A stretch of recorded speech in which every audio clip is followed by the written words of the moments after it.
दोस्तों, welcome back to my YouTube channel excellent learning academy में आपका स्वागत है।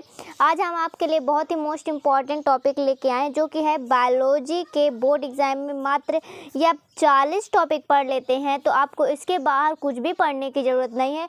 जल्द से जल्द इतने तैयार कर लीजिए। आपकी 100% गारंटी है कि आपके 70 में 70 नंबर आएंगे। जी हाँ स्टूडेंट, बिल्कुल गारंटी के साथ बता रहे हैं। अगर आप इतना तैयार कर लेते हैं तो आपके हर पूरे 70 में 70 नंबर मिलेंगे बायोलॉजी में। तो तुरंत इस वीडियो को देखिए और तुरंत अपने इन जितने 40 टॉपिक हम आपको बताएं इनको तुरंत से तुरंत आप पढ़ लीजिए। ज़्यादा से नहीं तो थोड़ा बहुत आप इसको समझ लीजिए। आपके बोर्ड एग्जाम में बस यही आएगा, ठीक है। तो चलिए हम आपको बताते हैं कौन से वो हैं मोस्ट इम्पॉर्टेंट टॉपिक। तो देखिए, सबसे पहला है परागण। जी हाँ, परागण क्या होता है, परागण किसे कहते हैं, ये बहुत ही मोस्ट इम्पॉर्टेंट है और बहुत ही बोर्ड एग्जाम में पूछ सकता है आपके, ठीक है। तो आपको परागण तैयार कर लेना है। दूसरे नंबर पर है दोहरा निषेचन क्या है। जी हाँ, दोहरा निषेचन, इसको आप तैयार कर लेना है। दोहरा निषेचन ये आपके बोर्ड एग्जाम में आ सकता है। फिर इसके बाद थर्ड नंबर है बहुभ्रूणता। जी हाँ, बहुभ्रूणता very very very most important है और ये आपके बोर्ड एग्जाम में ज़्यादातर पूछ सकते हैं, तो आपको इसको तैयार कर लेना है। इसके बाद है भ्रूणपोष। जी हाँ, भ्रूणपोष क्या है, भ्रूणपोष किसे कहते हैं, ये बहुत ही मोस्ट इम्पॉर्टेंट है, very very very most important. तो आपको इसको तैयार कर लेना है। इसके बाद पांचवा है अनिषेक फलन तथा अनिषेक जनन में अंतर। जी हाँ, आपको अंतर आ सकता है अनिषेक फलन और अनिषेक जनन में, या आपसे पूछ सकता है अनिषेक फलन क्या है, ठीक है, वो पूछ सकते हैं। तो आप इसको तैयार कर लीजिए। इसके बाद आता है नर तथा मादा जनन तंत्र का सचित्र वर्णन। आपको पता होगा कि नर तथा मादा जनन तंत्र का चित्र बनाना आपके लिए very very very most important है। तो आप इसका चित्र ज़रूर तैयार कर लीजिए स्टूडेंट, ठीक है, क्योंकि ये आपके बोर्ड एग्जाम में ज़रूर आ सकता है किसी एक के बारे में कि आप इसका सचित्र वर्णन कीजिए। इसके बाद शुक्राणु की संरचना, शुक्राणु का डायग्राम आपको बनाना है। शुक्राणु की संरचना के बारे में लिखना है, आप उसकी संरचना क्या होते हैं, उसके कितने भाग होते हैं, ये सब आपको लिखना होता है। तो ये आप तैयार कर लीजिए। इसके बाद है 8वां नंबर है मासिक चक्र। मासिक चक्र आपको पता होगा, इसको रजोधर्म भी कहते हैं और इसको पीरियड्स भी कहते हैं, जो महिलाओं में आता है, ठीक है, ये हो गया। फिर इसके बाद अपरा, अपरा तो आपको पता ही होगा, प्लेसेंटा। जी हाँ, अपरा जो होता है वो बहुत ही आपके बोर्ड एग्जाम में आने के चांसेस हैं, ठीक है। तो आपको इसको तैयार कर लेना है। फिर इसके बाद है पुष्प की संरचना। क्या, पुष्प की संरचना, पुष्प की संरचना very very very most important. आप पुष्प की संरचना याद कर लीजिए, उसका डायग्राम जो है वो बना लीजिए। डायग्राम के माध्यम से आप याद कर सकते हैं। अगर आपको डायग्राम याद है तो आप पुष्प के बारे में थोड़ा बहुत अपने से लिख सकते हैं, ठीक है। बाकी आपको नहीं आएगा बोर्ड एग्जाम में तो उसकी भी हमने वीडियो अपलोड कर दी है कि आप ट्रिक के द्वारा कैसे बोर्ड एग्जाम में बायोलॉजी में अच्छे नंबर लाएंगे और सिर्फ पास नहीं होंगे, अच्छे नंबर ला के दिखाएंगे, ठीक है। तो वो आप देख लीजिएगा। इसके बाद है जनन स्वस्थ व यौन संचरित रोग। जी हाँ, जनन स्वस्थ और यौन संचरित रोग क्या होते हैं, इसके बारे में आपसे पूछ सकता है।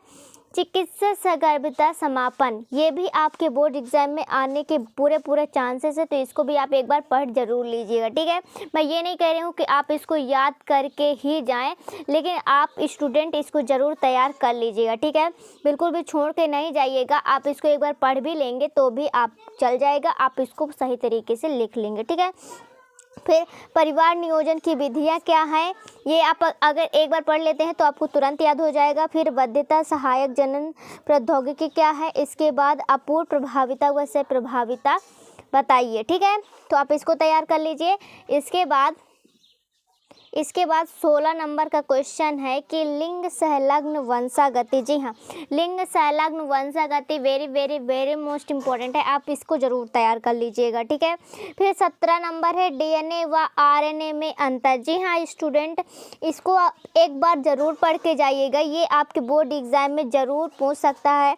तो आप इसको एक बार ज़रूर देख लीजिएगा, ठीक है, इसको बिल्कुल भी मत छोड़िएगा। और ये लास्ट बार मैं आपको बता रही हूँ क्योंकि अब आपके पास बिल्कुल भी समय नहीं है, ठीक है। आपके पेपर कल ही है, तो आप जल्दी से इसको पढ़ लीजिए, ठीक है। इसके बाद है डीएनए की संरचना। डीएनए की संरचना कैसी होती है वो आप ज़रूर एक बार देख लीजिएगा, जो कुछ इस प्रकार की होती है डीएनए की संरचना। ये आप इस तरह डीएनए की संरचना बना सकते हैं और उसका वर्णन करना एक बार ज़रूर देख लीजिएगा, ठीक है स्टूडेंट। फिर इसके बाद देखिए आनुवांशिक पदार्थ। आनुवांशिक पदार्थ डीएनए क्या है, ठीक है, इसके बारे में पढ़ लीजिएगा। इसके बाद है आनुवांशिक कूट। जी हाँ, आनुवांशिक कूट ये भी मोस्ट इम्पॉर्टेंट है, इसको भी आप याद कर लीजिएगा। फिर इसके बाद है डीएनए फिंगरप्रिंट। जी हाँ, जितने भी मैं आपको बता रहा हूँ, अगर एक बार आप पढ़ लेंगे तो अगर बोर्ड एग्जाम में आता भी तो आप इसके बारे में थोड़ा बहुत लिख के आएंगे, बाकी नहीं आएगा तो वो हम आपको बता चुके हैं कि कैसे आपको करना है, ठीक है। तो बिल्कुल भी घबराना नहीं है स्टूडेंट, अच्छे से तैयारी करना है और अच्छे से कल पेपर दे के आना है। पेपर कैसा गया आपका कल कमेंट ज़रूर करिएगा हमें, ठीक है।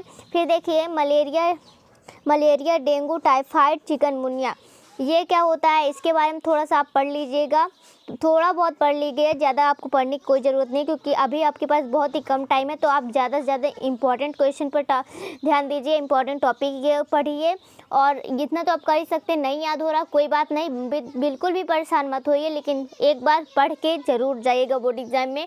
क्योंकि देखिए जब तक आप खुद नहीं पढ़ेंगे, खाली ऐसे ही बोर्ड एग्जाम में देखने चलेंगे, तो आपके माइंड में कोई उससे रिलेटेड हिंट भी नहीं आएगा, ठीक है। तो आप बोर्ड एग्जाम में क्या लिख के आएंगे, इसलिए थोड़ा बहुत पढ़ के जाइएगा, ओके। फिर इसके बाद देखिए प्रतिरक्षा क्या है, जन्मजात एवं उपार्जित क्या है, ठीक है, इसके बारे में आप पढ़ लीजिएगा। नशीले पदार्थ हुआ इससे से होने वाली हानियाँ, यानी नशीले पदार्थ होते हैं उससे जो हानियाँ होती हैं या प्रभाव, उसके बारे में आप थोड़ा सा पढ़ लीजिएगा। वैसे इसके बारे में तो आप लिख सकते हैं बिना पढ़े भी, तो थोड़ा सा ध्यान दे दीजिएगा, बस हो गया। फिर एड्स और वह कैंसर क्या होता है, इसके बारे में अगर आप थोड़ा सा पढ़ लेंगे तो ज़रूर, मुझे पता है कि अगर आपके बोर्ड एग्जाम में ये क्वेश्चन आ जाता है तो आप उसको सही तरीके से लिख लेंगे। लेकिन एक बार स्टूडेंट पढ़ के ज़रूर जाइएगा इन टॉपिक को, बिना पढ़े बिल्कुल मत जाइएगा, नहीं तो आप बहुत ही पछताएंगे। क्योंकि अगर इनमें से कोई टॉपिक आ जाता है और आप नहीं कर पाते हैं तो ये फिर आपकी गलती होगी कि आपको हमने बताया नहीं, ठीक है। फिर इसके बाद देखिए मानव कल्याण में सूक्ष्म जीव, इसको आप पढ़ लीजिएगा। इसके बाद देखिए प्रतिबंधित एंजाइम, जी हाँ, प्रतिबंधित एंजाइम, इसको पढ़ लीजिएगा आप। परजीवी जंतु, ये भी आपके लिए मोस्ट इम्पॉर्टेंट है। इसके बाद जैव प्रौद्योगिकी व उपयोग, यानी जैव प्रौद्योगिकी क्या उपयोग है, इसके बारे में पढ़ लीजिएगा। एंटेफोरन, ये भी वेरी मोस्ट इम्पॉर्टेंट है और आपके बोर्ड एग्जाम में आ सकता है, तो इसको भी आप पढ़ लीजिएगा। इसके बाद देखिए अवशोषी अंग, यानी अवशोषी अंग क्या है, ये भी इम्पॉर्टेंट है, इसको पढ़ लीजिएगा, ठीक है। इसके बाद देखिए 32 नंबर है कि पुनर्योगज डीएनए तकनीक, जी हाँ, ये भी very very very most important है, तो इसको भी आप तैयार कर लीजिएगा। इसके बाद है बीटी फसल व जीएम फसल क्या है, ठीक है, तो ये भी बहुत पूछ सकता है, तो इसको भी आप पढ़ लीजिएगा। इसके बाद है जीन थेरेपी व एंजाइम थेरेपी, इन दोनों के बारे में थोड़ा पढ़ लीजिएगा। स्टेम कोशिका, ये भी इम्पोर्टेंट है, इसके बारे में थोड़ा सा पढ़ लीजिएगा। सहोपकारिता, परजीविता, सहभोजिता, ये भी इम्पॉर्टेंट ही है, तो इसके बारे में थोड़ा सा पढ़ लीजिए। अनुकूलन पादप क्या है, इसके बारे में थोड़ा सा पढ़ लीजिएगा, ये भी इम्पॉर्टेंट है। इसके बाद है प्रभाविता क्या है, जी हाँ, प्रभाविता व अप्रभाविता इम्पॉर्टेंट है, इसको आप ज़रूर पढ़ के जाइएगा, मैं आपसे कह दे रही हूँ, इसको आप पढ़ के जाइए, ये आपके बोर्ड एग्जाम में ज़रूर आ सकता है, ठीक है। फिर देखिए प्रभाविता व अप्रभाविता में अंतर तो आप ज़रूर पढ़िए, कोई भी अंतर आपको दे सकता है, तो उसको आप ज़रूर तैयार कर लीजिएगा। इसके बाद देखिए प्रेरक ओपेरॉन, ये भी इम्पॉर्टेंट है, तो इसको भी स्टूडेंट तैयार कर लीजिएगा, ठीक है। अगर आप इतने क्वेश्चन को तैयार कर लेते हैं अच्छे से, तो आपके बोर्ड एग्जाम में बस यही आएगा। और हम आपको बोल रहे हैं कि आपको 100% गारंटी है कि कल ये इनमें से कोई ना कोई क्वेश्चन तो आपके बोर्ड एग्जाम में ज़रूर आएगा, नहीं। और आप कैसे लिख के आए, कैसा आपका पेपर गया, कमेंट जरूर करिएगा। बोर्ड एग्जाम में कल अच्छे से नंबर दे के आइएगा। All the best student. अगले वीडियो में मिलेंगे। अगला वीडियो किस पर चाहिए ये कमेंट कर दीजिएगा। वीडियो अगर आपको अच्छा लगा है तो वीडियो को लाइक करिए और ज़्यादा से ज़्यादा शेयर करिए।